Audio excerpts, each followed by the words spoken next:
ओम नमो भगवते वासुदेवाय। द्वितीय स्कंध अष्टम अध्याय। ए देहे जीव परमर संबंध अछि कि प्रकार। नानादि पुराणर अर्थ अष्टमे पुछे परीक्षित। सुखचरणे देई चित्त आनंदे बोले परीक्षित। राजा परीक्षित उवाच। नारद आगे ब्रह्मा जेते विष्णु महिमा भागवते। कहिले जन उपकारे जे कथा शुणी प्राणितरे। जे स्थाने जाहाकु जे भावे मुनि कहिले जे प्रस्तावे। ताहा श्रवणे इच्छा मोर तुम्बे तत्त्वज्ञ मध्यवर। हरि महिमा अगोचर श्रवण मंगल उच्चार। से कथा कह मुनि मोते से हरि चरणे जे मन्ते।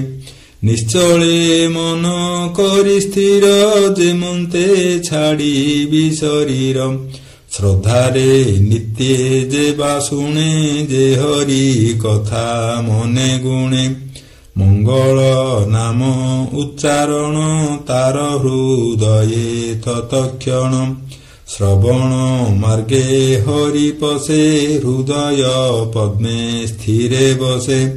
सर्वदूरित हेले नासे शरद जेने वृष्टि शेषे। जलु हरई मल राशि से जेन्हे निर्मल प्रकाशी। निर्मल आत्मा तार होई से कृष्ण पाद मूले थाई। केबे नुहई बाहर माया भ्रमण होए दूर। पथिक पथ श्रम पाई से जेन्हे निज गृहे जाई। श्रम पाशोरी सुखे रहे गृह संपद भोगे देहे। अधातु मंत आत्मा होए धातु घटन देह बहे। जानतु कह एके मंते किबा ए काल कर्म गते। जार उदरु पद्म होई लोक संस्थान प्रकाशई। से जेबे अवयवी होई जीव ईश्वर भेद काहि। ब्रह्मा जे भूत आत्मा होए से पुणी जार अनुग्रहे।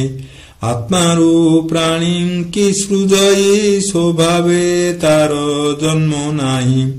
नाभि कमलु होई जात ताहाकु देखे रूपवंत। कालर बले से पुरुष करई सृष्टि स्थिति नाश। ए लोक लोकपाल संगे सर्वकल्पित तार अंगे। ए जेते चतुर्दश पुर कल्पना करी अंगतार। ए भावे शुणिली जे मुहि एबे तुम्भंकु पचारई। कल्प विकल्प यथा काले से ब्रह्म करे अवहेले। सृष्टि पालन संहारण भूत भविष्य वर्तमान। कालर ठारु ए जे मुंते आयु प्रमाण कार केते। कालर जेबा अनुगति अल्प बहुत संख्या स्थिति। कर्मर गति अबाजेते जेहेतु प्रकाश जे मन्ते। गुणंक परिणामे केबा देवादि रूप इच्छे जेबा। कि कर्म करी जहि तहि कि भावे जीव ता भुंजई। भूमि पाताल दश दिश जे रूपे संभवे आकाश। ग्रह नक्षत्र महीधर नदी समुद्र द्वीप पार। एथि आश्रित जंतु जेते ब्रह्मांड प्रमाण बाकेते। महांत जन आचरण जे वर्ण विभाग आश्रम। ବାହ୍ୟ ଅନ୍ତରେ ବସ୍ତୁ ଯେତେ ସଂକ୍ଷେପୀ କହ ମୋ ଅଗ୍ରତେ ଏ ଅଣ୍ଡ କୋଶ ମଧ୍ୟଗତେ ବିଷ୍ଣୁର ଅବତାର ଯେତେ ଯୁଗାନୁ ଯୁଗେ ଯୁଗମାନ ଯେଉଁ ଯୁଗରେ ଯେବା ଧର୍ମ ମନୁଷ୍ୟ ସାଧାରଣ ଧର୍ମ ଯେବା ବିଶେଷ ଯଥା ବର୍ଣ୍ଣ ଆଶ୍ରମୀଙ୍କର ଧର୍ମ ଆଦି ଯାରାଜ ଋଷି ଏ ସମ୍ପାଦି ଆପଦେ ଧର୍ମ ପ୍ରାଣୀଙ୍କର ଏ ସର୍ବ କହ ମୁନିବର ସଂଖ୍ୟାଲକ୍ଷଣ ତତ୍ତ୍ୱଙ୍କର କି ରୂପେ ହେତୁ କେ କାହାର ପୁରୁଷ ଆରାଧନା ବିଧି ଅଷ୍ଟାଙ୍ଗ ଯୋଗ ଯେନେ ସାଧି ଯୋଗେଶ୍ୱରଙ୍କ ଗତି ଯେତେ ଲିଙ୍ଗ ଭଙ୍ଗନ ମୁଖ୍ୟ ପଥେ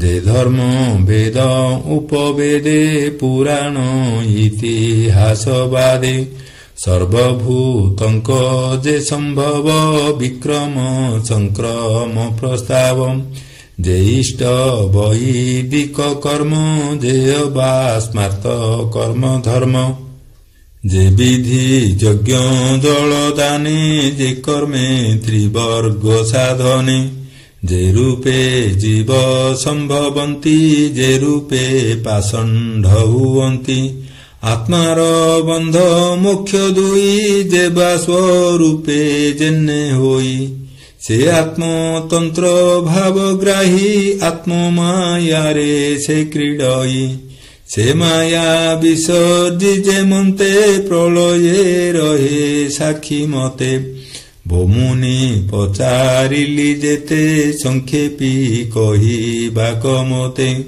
ତୁଜେ ବ୍ରହ୍ମାର ସମମୁନି ଏ ବିଶ୍ୱ ସଂସାର ପ୍ରମାଣୀ ପୂର୍ବ ପୁରୁଷେ ଯାହା ଚିନ୍ତି ଅପରେ ତା ମାତ୍ର ଜାଣନ୍ତି ଆହାର ହୀନେ ମୋର ପ୍ରାଣ କେବେ ହେ ନୋହିବ ମଳିନ ତୁମ୍ଭ ବଦନୁ ହରିରସ ପିବନ୍ତେ ମନ ହେବ ତୋଷ ସୁତୋବାଚ ଏମନ୍ତେ ପରୀକ୍ଷିତ ବାଣୀ ହରସେ ସୁକ ମୁନି ଶୁଣି ମୁନି ଜନଙ୍କ ସଭା ମଧ୍ୟରେ ଯେ ଅବା କହିଲେ ଆନନ୍ଦେ ସେ ଭାଗବତ ହରିଗୁଣ ବ୍ରହ୍ମ ସମ୍ମତ ଯେ ପୁରାଣ ଯେ କଥା ବ୍ରହ୍ମାର ଅଗ୍ରତେ ସେ ବ୍ରହ୍ମ କଳ୍ପ ଉପଗତେ ଏକାନ୍ତେ କହିଲେ ମୁରାରି ବିଶ୍ୱ ସଂସାରେ